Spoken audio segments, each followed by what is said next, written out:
In this video, I will talk to you about cosmic Christianity, which revises Christian dogmas starting from the assumption that we are not alone in the universe. In fact, many modern contactees associate UFOs with spirituality and consider extraterrestrial as a highly evolved humanity that has accepted Christ's message. Even Giorgio Adamski already claimed that other planets in the Earth's solar system were all inhabited by physically beautiful and spiritually evolved beings who have moved beyond the problems of the people of the Earth. In fact, the readers of Adamski's book Inside the Spaceships enters an ideal world that we could actually create here on Earth if we adopted Christian values. Even the contactee Eugenio Siragusa talks about angels of yesterday, extraterrestrials today, and considers them as the messengers of Christ. He thinks they have assisted in creating our solar system and helped the human race in its evolutionary path. Planet Earth is a living creator whose spirit can be identified with Mother Mary, Miriam, or Mother Earth, depending on the culture. In Italy and around the world, we had devastating floods, earthquakes, and other catastrophic events, and this proves that if humans don't respect Mother Earth, they put at risk their very survival. In fact, the Earth is a mother and lives in symbiosis with the Sun that fertilizes her like a father, giving life, enlightening, and warming her up. But actually, the Earth is in danger because of severe pollution and the high risk of an atomic conflict. These beings gave several warnings, and through the messenger Eugenio Siragusa manifested a compelling concern for the planet's survival and the human race, which promoted science but not consciousness. Even Giorgio Bongiovanni, seer and stigmatized during his early experiences, saw both the Virgin and Jesus coming out of globes of light, and many of his messages came from extraterrestrial beings. He also talks about the visit of Christ to other planets there instead of being crucified was positively received by these civilizations that for this reason achieved redemption. He explained this intimate connection between Christ, his promised second coming, and the contact with extraterrestrial civilization. The Christic message is always the same: you shall love your neighbors as yourself. This commandment was understood on other planets, allowing the evolution of advanced civilizations with a good balance between science and spirit. It is why they can travel across space and time to reach planets still backward like ours and assist us with our evolutionary struggle. Contact will happen regardless the eventual acknowledgement of our governments, like these beings keep repeating. It will take place during peace or war, a period of balance or climatic chaos that will mark the passage of the Earth from the third to the fourth dimension.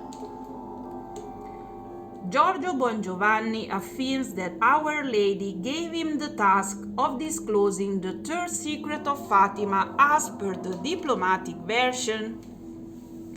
Instead, it seems that Sister Lucia dos Santos, which is one of the seers of Fatima, has revealed just a partial version of it. At that time, Giorgio published an article in which he gave a detailed explanation of the message he received, along with an accurate interpretation of the vision. The Virgin, besides the revelation of the imminence of the Third World War caused by the perseverance of man with his violent and selfish behavior, foretold him that beings of the cosmos would have come to Earth from places far away in the universe in the name of God. The seer Lucia knew as well this extraordinary revelation and wrote it in his own hands in 25 lines, still kept in absolute secrecy. Then Giorgio went to Moscow, and there he explained that the Virgin Mary, in the second part of the message of Fatima, asked that Russia be consecrated to her Immaculate Heart. Otherwise, he would have spread his errors to the rest of the world, alluding to the nuclear danger. In fact, this seer don't reply the classical image of the mystic just focused on healings and prayers and close to the ecclesiastic powers. But he always says you have to do the work, and is actually very active in the social.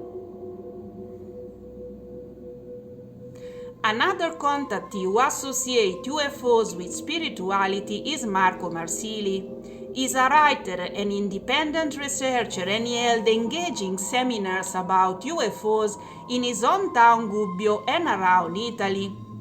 He actually had direct experiences of sightings and contacts after having studied the messages of Eugenio Siragusa and the encounter with Pier Giorgio Caria and Giorgio Bongiovanni.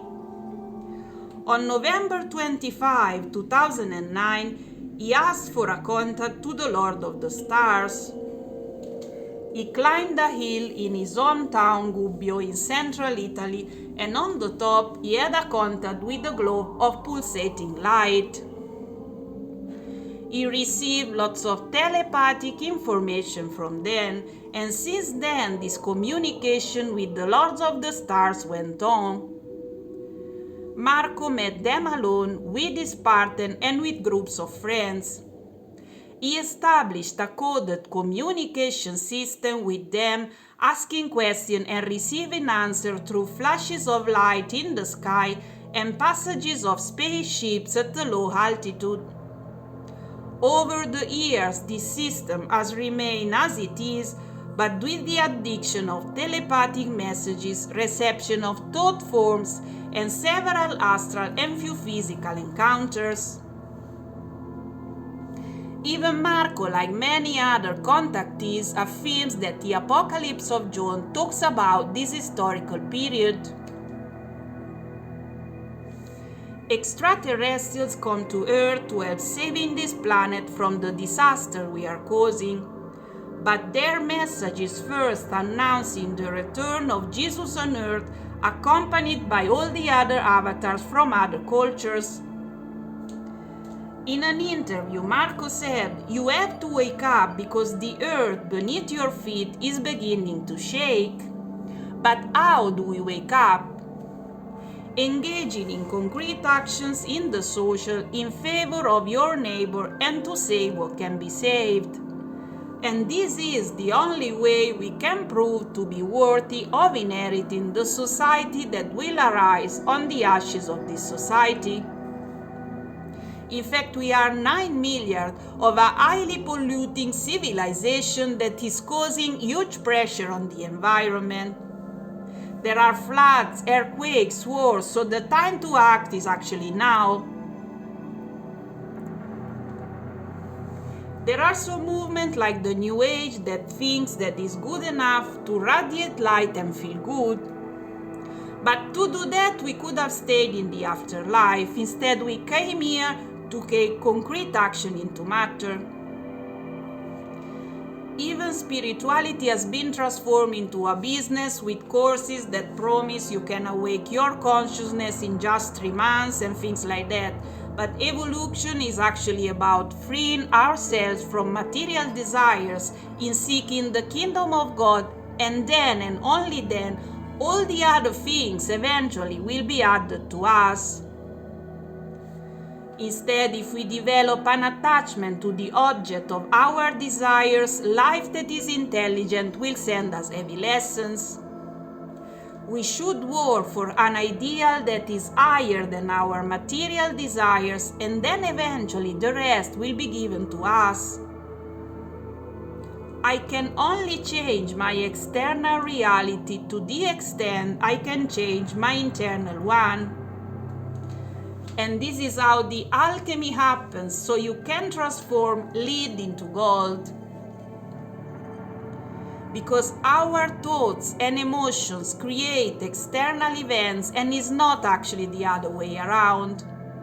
In fact, over the years, we keep feeling the same emotions, and this emotional load creates the events that then we see outside.